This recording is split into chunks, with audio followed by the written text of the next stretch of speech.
indice. Romain, comment sentez-vous les choses sur ce marché qui ne semble pas très facile à travailler ce matin?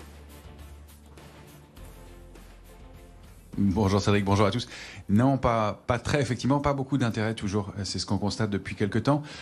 Du mieux en fin de semaine dernière, lié à une absence de pression baissière plus qu'à un vrai soutien.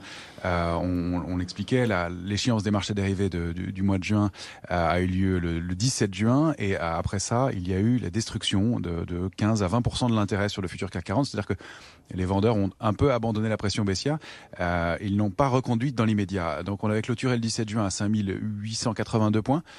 On a clôturé hier soir sur l'indice parisien à 6047 points, donc avec près de 3% de progression.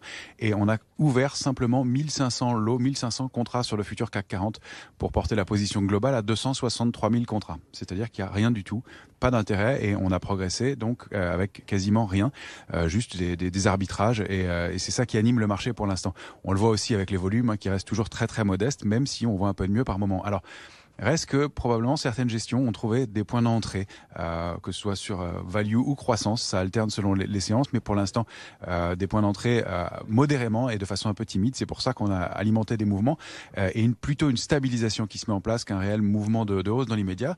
On peut dire aussi que le niveau de couverture est toujours sensiblement important dans les portefeuilles, de l'ordre de 1 pour 2, une option deux options de vente pour une option d'achat, et une volatilité qui reste tendue, ce qui prouve que les opérateurs restent assez vigilants, même si l'intérêt est quand même assez faible.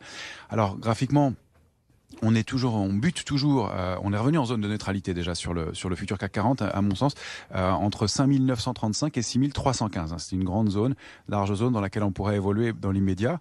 On a une vraie réaction la semaine dernière au-delà de 5838 points. On a rebondi quand même 7 fois sur ce niveau-là, donc ce sera évidemment un niveau d'alerte en cas de rupture. La zone de neutralité, donc 5935, 6315. Le grand gap béant du 13 juin dernier, est en train de se refermer tout doucement, mais à chaque fois qu'on en approche, et on l'a essayé déjà 2 fois, il y a des rejets assez importants et on voit que les vendeurs ne sont pas très très longs à se manifester non plus.